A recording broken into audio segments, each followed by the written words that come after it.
પાંદેસરાની DGVCL કચેરીએ હોબાળો. Unit દીઠ 45 પૈસાના વધારા સામે વિવર્સનો રોષ. વગર નોટિસ આપ્યા વધારો કરતા હોબાળો. પાંદેસરા સ્થિત પ્રમુખ પાર્કના વિવર્સે હોબાળો કર્યો.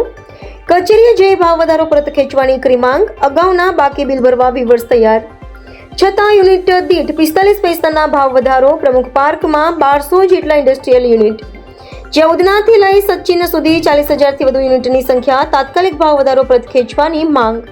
યુનિટ દીઠ 45 પૈસાનો વધારો વિવર્સને પોષાય તેમ નથી. ભાવ વધારો પરત ખેંચવા અંગેનું નોટિફિકેશન બહાર પાડવાની માંગ.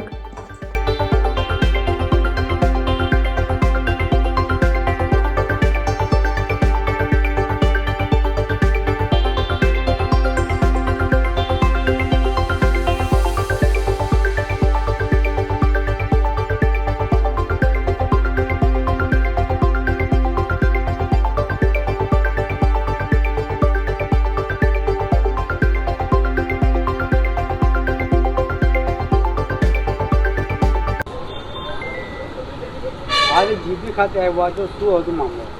અમને ખોટા એવરેજ બિલ આપેલા છે, 6 મહિનામાં કીધા વગર આપી દીધેલા છે, એટલે અમે ભરવા તૈયાર નથી. ખોટો જ 45 પૈસા પર યુનિટનો એમની મનમરજીથી અમને એવરેજ બિલ આલે છે. પ્રમુખ પાર્ક ઇન્ડસ્ટ્રીમાંથી હું બધાને લઈને આવેલો છું. સાહેબને અમે રજૂઆત કરવા આપી છે. સાહેબ અમે આ લાઇટ બિલ ભરવા અમે તૈયાર નથી અને અમારો ધંધો છે ને મૂત પાયે થઈ ગયેલો છે, તો મહેરબાની કરીને આમાંથી અમને બચાવો અને ગ્રાહકોને ન્યાય મળે એવું કરો. જો ન્યાય નહીં મળે તો ગોધી ચિંતા મારજે. અમે અહીંયાથી આજે ખસવાના નથી. રાત દિવસ એક થાય, બધા લૂમ્સ બંધ કરીને કારીગર લઈને અહીંયા બેસવાનું છે. પણ આ 45 પૈસા ભાવ વધારો અમને પોસાય એવું નથી. તો અમે કાકા પહેલે કેટલા રૂપિયા યુનિટ બિલ આવતો હતો, હમણાં કેટલા રૂપિયાનો વધારો થયો છે? પહેલા કેટલા ઇન્ડસ્ટ્રીયલના ખાતા આવેલા? પહેલા અમારો 7 પૈસા કે 10 પૈસા જેવો યુનિટ પર પડતો હતો. આ જ યુનિટ સીધો 8 રૂપિયા પડી ગયેલો છે. તે અમને હવે પોસાયું નથી. અને કેટલા ખાતા આવેલા છે? મારી પ્રમુખ પાર્ક ઇન્ડસ્ટ્રીયલમાં 1200 ખાડા આવેલા છે અને આ બધી ઇન્ડસ્ટ્રીઓ 40 થી 50,000 યુનિટ આવેલા છે. અહીંયા 40-50 યુનિટના શેઠિયાઓ નથી લાવ્યા, કારણ કે મેન અમે 200 જણા આવેલા છીએ. જો આ રદ નહીં થાય 45 પૈસા તો અમે બધા ગાંધી ચિંતા માટે મોટું આંદોલન કરવા જઈ રહ્યા છીએ. જીબીના અધિકારીઓ રજૂઆત કરી, કઈ રીતનો તમને જવાબ હાલ સુરેશભાઈ પટેલ એ ચાલી રહ્યા છે, પ્રજાપતિ સાહેબ સાથે વાતા કરતા થઈ રહ્યા છે. હવે જે ન્યાય આવશે એ સાંભળીશું. જો અમને આમાંથી અમારે એક જ વસ્તુ છે, અમને આ 45 પૈસા સહન થયા નથી. આજે બોમ્બેની જીબી ખાતે આવ્યા છો. અમે અહીંયા બધા વિવર્સ જીબીનો જે વધારો આ લોકોએ 45 પૈસાનો પિકઅપ અવર્સ કરી અને અમને બિલમાં મેન્શન કરીને આપ્યો છે. પહેલાં તો એનો અમારો એ વિરોધ છે. પહેલું તો એને અમને પુરવણી બિલ આપવું જોઈતું હતું કે મેન્શન કરીને. અને અત્યારે જે અમારા મીટરો લાગેલા છે એમાં એવી કોઈ સુવિધા નથી. જે અમે ઝર્કમાં આગળ અમારા વડીલ સુરેશભાઈ મિનિસ્ટરને રજૂઆત બી કરી ચૂકેલા છે, એમના અધિકારીઓ બી સાથે હતા કે ભાઈ આવા અત્યારે જે પિકઅપ અવર્સ રાતનો અને સવારનો એમ 8 કલાકનો આ લોકો મેન્શન કરી અને 8 કલાકના જે યુનિટ બળે એનો 45 પૈસાનો વધારો એ લોકોએ આપ્યો છે. તો પહેલી વાત તો એ કે એ લોકોએ અમને પહેલાં પુરવણી બિલ આપવું જોઈતું હતું.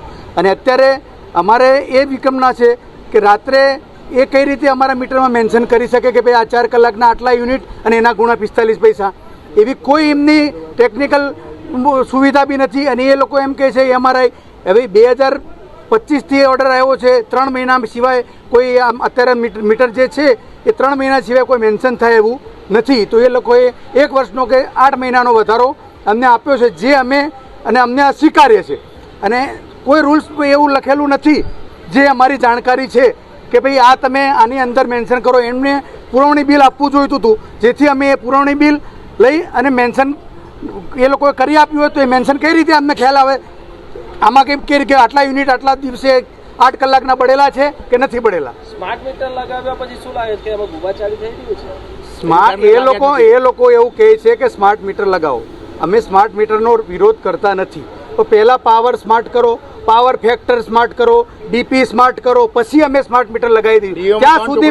જ્યાં સુધી ડીપીનો પાવર લોસ એમની પ્રિમાઇસીસમાં આવે, ડીપીનો પાવર લોસ 8% કે 10% ચાલે છે, જે ટોરેન્ટ પાવરમાં 0.1, 0.5 એવો ચાલે. પહેલાં પાવર ફેક્ટર તો સરખા કરો, એ સ્માર્ટ કરવા એ તૈયાર નથી અને અમને સ્માર્ટ કરવાની વાત કરે છે. એટલે એ અમે સ્માર્ટ મીટર ત્યાં સુધી નહીં લગાવવા દઈએ જ્યાં સુધી એ સ્માર્ટ નહીં થાય ત્યાં સુધી.